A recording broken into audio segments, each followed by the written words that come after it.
Yuliia Tymoshenko is back in court again because for the third time she's stepping into the same river.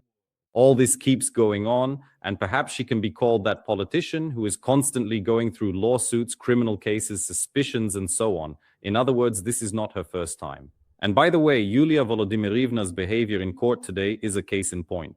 Her appearance today was on display for the Ukrainian public. And perhaps to the whole world, she showed true dignity, composure, and a stance that reflects her own strong character. In short, she behaved quite confidently, joked, smiled, and called everyone around her fascists.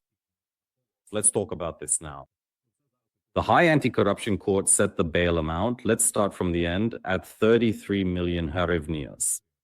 And here arises a huge question. Where did this amount and this level of bail even come from? In fact, Yuliia Tymoshenko commented on how she feels about... In fact, they actually wanted even more, 50 million. And here is Yulia Volodymyrivna's attitude toward this.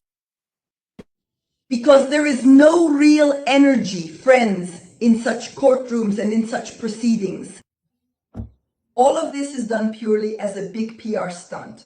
I think you'll see that now. I really hope the judge will make this public, because we're serious about this and we will insist on it. Ms. Lvovich? The money in that bag, was it new cash? What money was it? Where are the... Other ones. That's just an ordinary... The small bag? And... They're mine.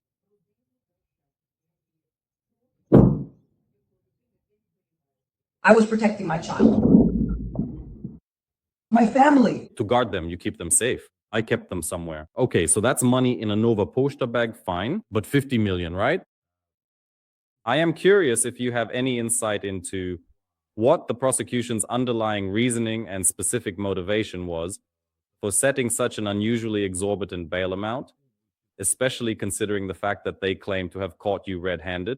According to the case file from the anti-corruption authorities, Yulia Volodymyrivna, the alleged bribe and illicit benefit amounted to $10,000. Why is the bail not $10,000, but much higher? The specific and direct reference is to the official declaration of the prominent citizen Tymoshenko Yulia, where she explicitly and formally stated that her personal savings amount to the substantial sum of $4 million United States dollars. That's all. It's just such a, well, stupidly straightforward correlation with Yuliia Tymoshenko's declaration. They've already said that it's her money, they're fine. There are 33 million in blocked accounts. We'll be looking for them. So she doesn't intend to spend any time in pretrial detention. And after all, this money will be paid. There are no doubts now, but there is no source from which it could be paid. She said, well, we'll try now to fight for the unblocking of the accounts. If that doesn't work, then we'll turn to friends, acquaintances, and supporters. Next, the following point is quite interesting. The lead state prosecutor in the case also formally requested that the prominent member of parliament, Yulia Volodymyrivna Tymoshenko, must strictly refrain from contacting any of the 66 individual members of the Ukrainian parliament at this time. And there's a whole list. The judge later granted this separately and read out the list of names. Well, I listened to it. This list won't mean anything to Ukrainians, but I'll explain what these names are. These are the names of people who, in recent votes, pressed the button in unison with Yulia Volodymyrivna Tymoshenko. Obviously, that's what the issue looks like, how to comply with this court order. In the session hall, if Yulia Tymoshenko is released on this bail, this 33 million, she ends up in the session hall. And there, all these 66 members of parliament, how can this be carried out technically? Tymoshenko doesn't need to wear a bracelet or leave. You can do it for the Kyiv region, but you need to notify the investigators handling the case and also hand over your foreign passport regarding the foreign passport. Well, friends, you know, Tymoshenko didn't run away anywhere, even under Yanukovych. She chose the path of a martyr for the sake of a single episode, so that later she could roll onto the Maidan stage in a wheelchair. You remember that perfectly well. In 2014, do you think Tymoshenko is going to run away somewhere now? Yes, all this that's happening around her now, on the contrary, it will bring her a lot of political dividends. I think she's actually pleased and happy that she's getting so much attention, that all of YouTube is talking about her. She's right at the epicenter now. For her friends, the courtroom is a platform. Take away her foreign passport? Well, look at what she said about this. That even if they try to take me out, drag me out of Ukraine, I won't go anywhere. Because when I have my main speech and I tell you what's happening to the country today with all this rabble, you'll simply understand. Not only will I not go anywhere, but I will stay here until the country is freed from them. And that's why there can't even be a shadow of doubt at NABU, at SAP, or among those above them, those who give them political instructions, that I would go anywhere from here. I will stay here until the country is freed from this essentially fascist regime. What do you think of the performance? What do you think of the address in general? A fascist regime?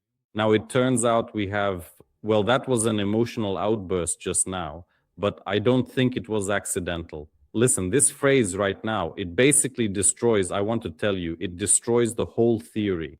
The conspiracy that everything was reduced to was very much woven into this whole voting story. There, regarding the removal of Maliuk and the blocking of the vote, you heard snippets about Fedorov and Shmihal. This is the interest of the president's office. In fact, what I just voiced is the interest of the president's office. As of the day before yesterday, Tymoshenko could have played a key role by giving 11 votes for Maliuk's removal. And then there was the matter of, appointment or non-appointment. They voted for the removal, for the appointment from, and accordingly did not vote. That's it.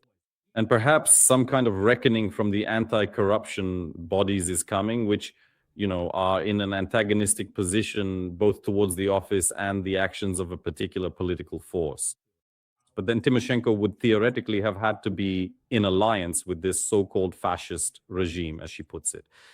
Today, she dismantled this whole story. And it's interesting that now conspiracy theorists are coming up with new ideas about what's really going on. Something is happening, but she acted accordingly. The political force, Bayuti, the bloc of Yuliia Tymoshenko, does not vote in the interests of the president's office. So at this point, it's clearly not in the interests of the president's office. But it's contrary to the interests of people who, for example, care deeply for Maliuk as a person who at that time was not actively involved, especially not politically, and did not take any political position regarding, for example, Mindich Gate or the actions of NABU and the Anti-Corruption Prosecutor's Office. So now it's unclear who the fascists are and whether, as Tymoshenko says, the anti-corruption bodies are part of these fascists, of this fascist regime. What are people protesting for? I mean, right now, I just don't understand what that was all about. For now, we need to wait for more in-depth comments from Yuliia Volodymyrivna because no one has asked her any questions yet.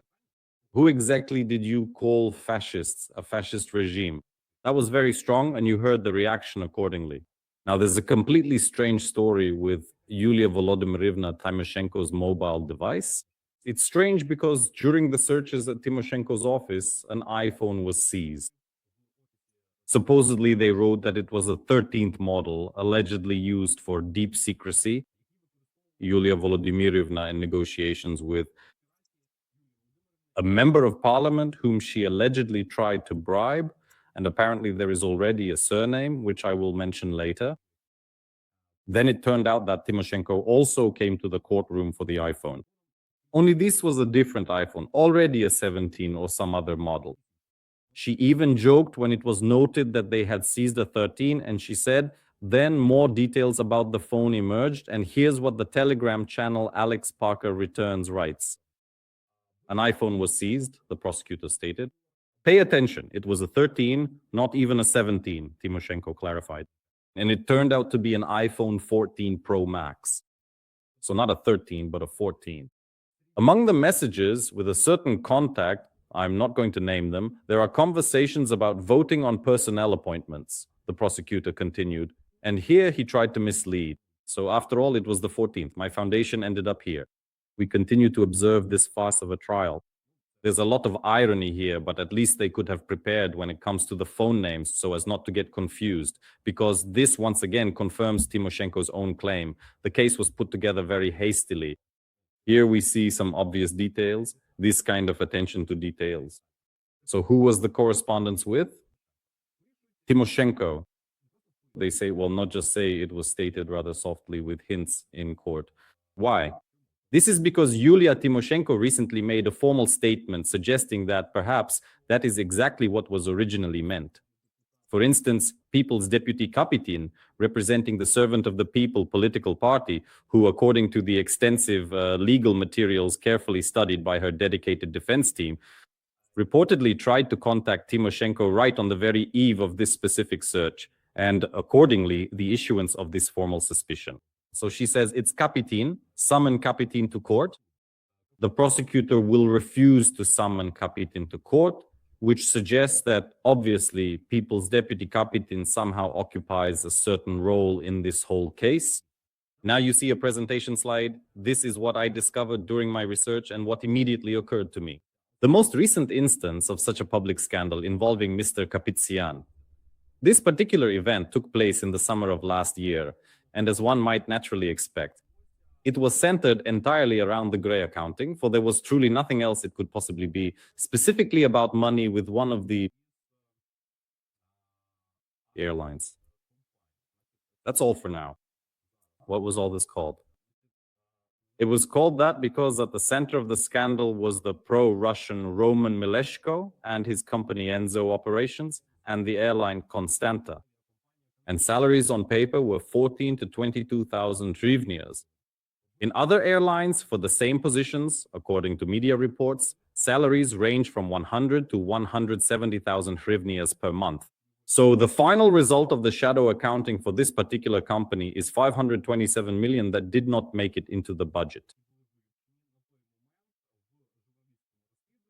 It was said that during the intense fighting for Kyiv in March 2022, the interests of NGO operations were being lobbied by Member of Parliament Ihor Kopytin, who, of course, denied any involvement in all these schemes.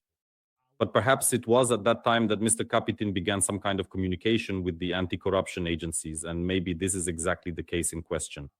That's what, friends, is on the surface. You can easily check this yourself. Just go to Google, take a look, read those publications, the surname Mileshko, and then Kopytin gets mentioned there as well. So if you consider that this person has been noticed somewhere, that a lot has been written about them, that they've been at the center of some scandals, why wouldn't they end up in another scandal now? All of this, of course, needs confirmation, but the prosecutor's refusal to summon Kopytin to Tymoshenko's trial, well, I think that says a lot. And there is a real need to clarify this story.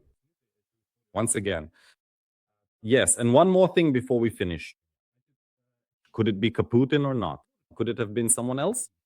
Another independent member of parliament, Dmytro Mikish, went on a YouTube channel and said the following. In the corridors of the Verkhovna Rada, there are about 20 such people who are charged up and walk all over the parliament. So I assure you, more will appear, and it could be something serious or maybe not at all. Someone just had a conversation. Do you understand? Just like that, 10,000. Don't offer anyone anything in the corridors of the Verkhovna Rada. It's a very dangerous situation.